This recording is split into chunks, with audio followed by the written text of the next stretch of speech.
As we saw previously, there are two types of asymptotes. One is parallel asymptotes and the other is oblique.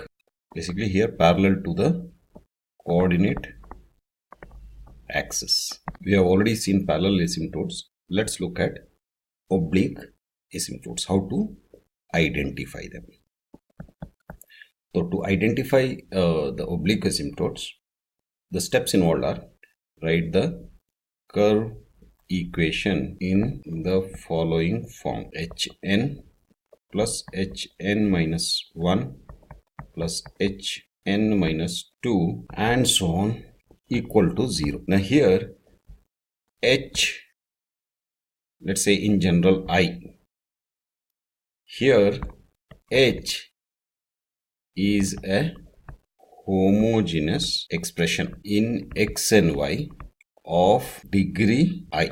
Degree is nothing but the sum of the exponents of the variables of the terms. Okay, the second step is in this equation put x equal to 1 and replace all m with y with m, naturally in the LHS. Now what will happen is you will end up with a equation phi n of m. It will be a function of m because x has disappeared because they have been replaced with 1. Then you will have n minus 1 of m plus phi n minus 2 of m and so on equal to 0. The third step is to equate phi n of m equal to 0. When you solve this equation, you will get m1, m2, m3 and so on as the roots of the equation. These are nothing but the slopes of the asymptote. These will have some repeated and non-repeated values of m. Now evaluate this. Evaluate c is equal to minus phi n minus 1 of m divided by phi prime n of m. Yes. Now this c is nothing but the y-intercept, right? So you have the slopes and you have the y-intercept. Remember, you have the slope and you have the y-intercept, which means what? You can create an equation of a line. So those lines are nothing but asymptotes. Asymptotes are y is equal to m1x plus c1, y is equal to m2x plus c2 and so on. Now here remember, this you do for non-repeated roots. If the roots are repeated, that means a value of m is being repeated multiple times, then in that case you have to evaluate this c square by 2 phi double prime of m, this is n, plus c phi n minus 1 of m plus phi n minus 2 of m equal to 0. Now here remember, this is square, this is 1 and here we can say c to the power of 0. So basically this is a quadratic equation.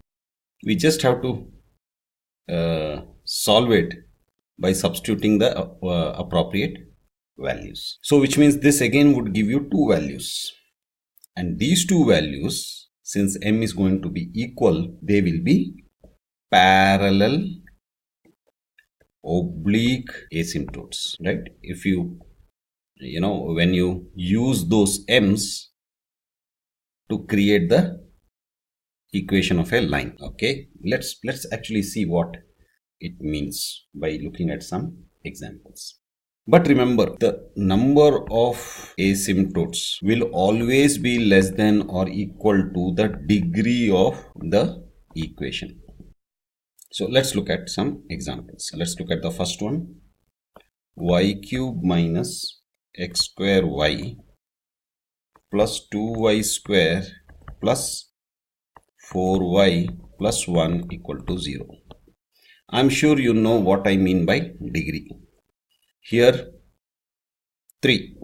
Here you have to add up the exponents 2 and 1. So this is also 3.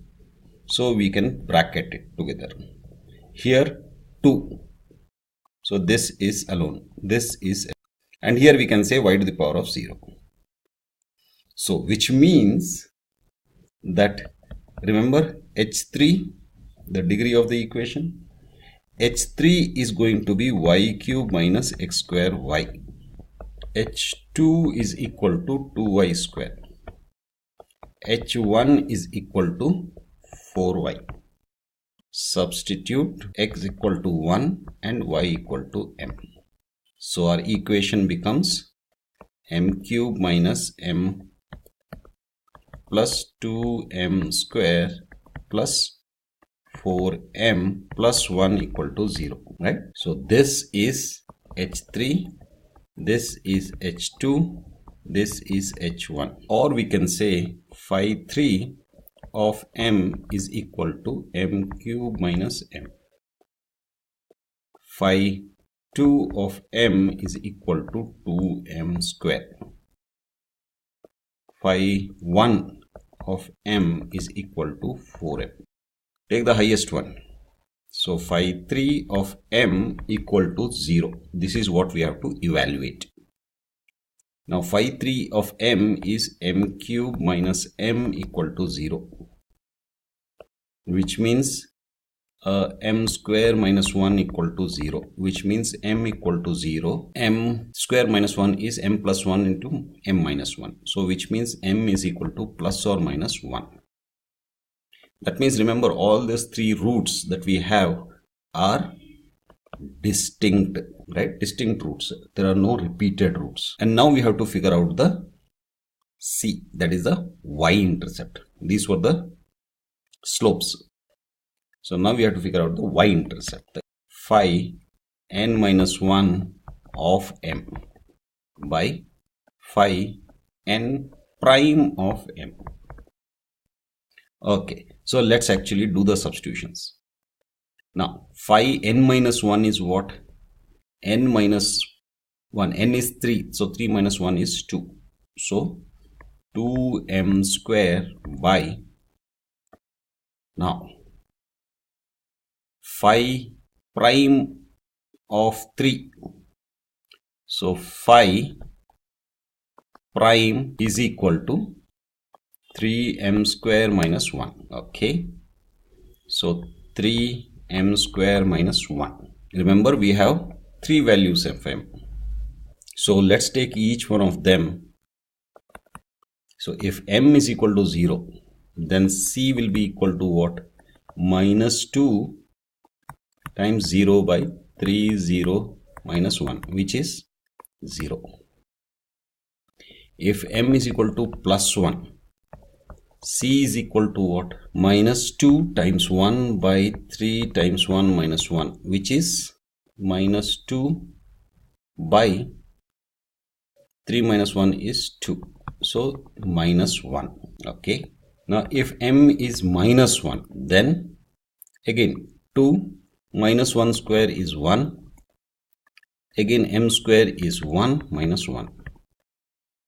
So 2 by 2, which is minus 1. Yes. So now we have got both the slope and the y-intercept. So for this, so here the equation of the asymptote would be y is equal to, slope is 0, so this will be 0,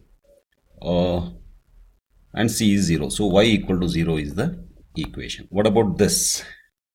This is going to be y is equal to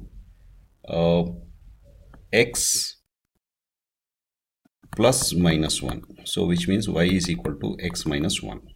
So the equation here is y is equal to minus x minus 1. Y is equal to minus x minus 1. So the asymptotes are 1, y equal to 0, 2, y is equal to x minus 1, and 3, y is equal to minus x minus 1.